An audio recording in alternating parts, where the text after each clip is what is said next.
remember so well the first time I watched Parasite.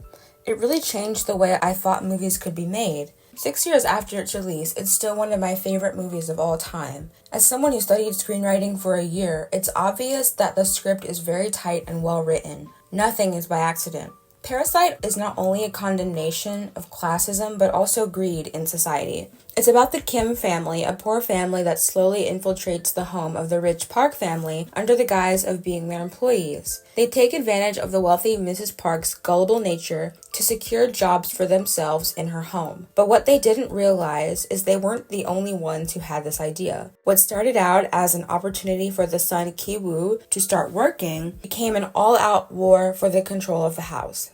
This movie is so well written. There's so much symbolism, and I could make many videos just to go through it all. But for this video, I'm just going to go through all the symbols I noticed and how they are used to explore certain themes. The use of symbolism is subtle but so impactful. Starting with the lines. There are lines separating the rich and the poor, which can be seen in almost every scene. When Ki-woo goes to the house for the first time, when Mr. Kim picks up Mr. Park from work, when Mr. Kim drives the car, the window quite literally separates them. Mr. Park even says that he hates when people cross the line, suggesting that he prefers people to know their place. This further establishes the separation between them. Even though they are in the same room, they are separated by class lines. There's also the use of color, such as green, gold, and red. Colors that can symbolize luck, wealth, or love are also used to symbolize envy, greed, and anger. And you can see these colors everywhere. For example, the entire room is green in the scene where they follow the former housemaid down to the secret bunker, and when they're fighting with her and her husband. There are also green, gold, and red bags on Mrs. Park's shelf, which can be seen after the flood. And the colors mean different things for different people. For example, green represents money for the rich, but it can also represent jealousy for the poor. Forbidden fruit is another symbol in this movie. The Park family's home has fruit everywhere.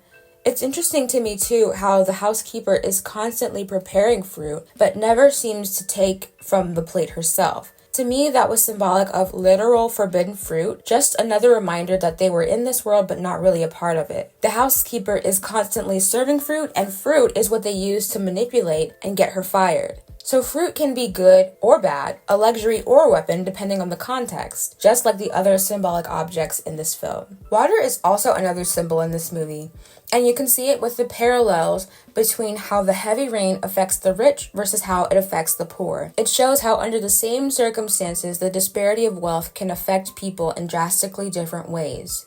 The rain that ruins the Kim family's home actually replenishes the Park family's home. Water also symbolizes cleansing. When the rain comes, it symbolically washes away the facades of both families. The Kim family started to believe they belonged in the world of the rich, but after the rain, the Park family's true colors were revealed. The Kims are constantly reminded that the Parks will never view them as equals, and this leads to resentment. Any sense of camaraderie between the two families was literally and metaphorically washed away and turned into a reminder that the Park family doesn't see them on the same level. Money is also another symbol in this movie. I don't think this movie is saying rich good and innocent, poor people evil.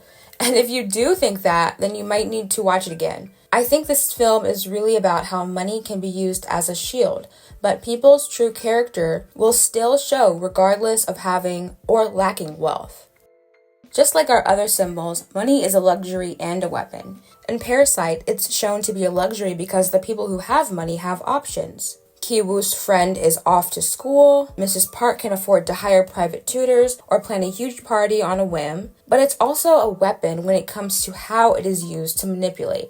For example, at the birthday party, Mr. Kim is tired from the flooding of the day before and seems less than enthusiastic to perform this party trick for Mr. Park's son. Mr. Park says to Mr. Kim that he'll be paid extra for working overtime, as if money is the only thing that's going to motivate him. The Kim family was operating under a facade from the beginning. They made up lies as they went in order to trick Mrs. Park and get the other house employees fired, so they aren't exempt from using money as a shield. When the former housekeeper comes back, Mrs. Kim acts like she is better than the housekeeper. She even kicks her down the stairs. I went through the comments of another analysis of this film, and I saw that someone said it represents how Mrs. Kim and the family have forgotten that they were in the same place just because their plan succeeded. But it's not just them. Even the Park family was operating under a facade. As Mrs. Kim says, the rich family is nice because they are rich. As in, she thinks that their niceness has nothing to do with their character, but it's because they can afford not to be ruthless and cutthroat in this world because they have money.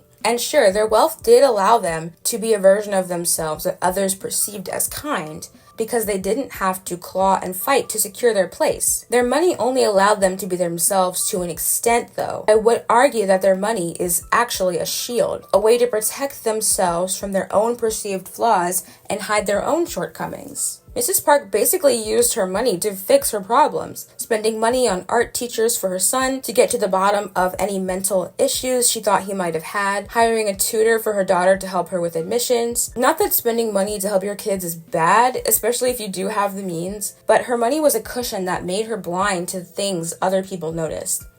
And when they found a woman's underwear in the back of their car, they assumed their driver was doing drugs and taking advantage of inebriated women. Rather than exposing him, they were concerned for how it would make them look. Mr. Park even tells his wife to come up with a respectable reason to fire him. But there's another angle to it. Mrs. Kim isn't totally right in her assessment of them, because wealth or lack of wealth doesn't necessarily change human nature. They still had moments where they were not nice in the least. They held their noses around the Kim family and talked about how they smelled. Even the young boy, Da Song, noticed that the Kim family all had the same smell. It was a reminder to them that no matter what the Kim family did, no matter how they tried to mask it, society treated their financial state like a stench that made them easily identifiable. They couldn't fit naturally into this world because society wouldn't let them. In the end, I don't think classism is the only message in this film. I think it's also about choice and how wealth, or the lack thereof, affects the types of choices we have to make. Because the Park family was rich, they didn't have to claw and fight for opportunities because they were readily available to them. I think the point of this movie is not to judge either family, but to view yourself through both of their positions in life. Can any of us really say that if we were in either position, we wouldn't do what they did? Does the lack of wealth truly encourage greed? And does the presence of wealth truly remove it? I hope y'all enjoyed this analysis. I've got a few more already written and planned, so stay tuned for those. And feel free to recommend movies for me to watch and analyze in the future.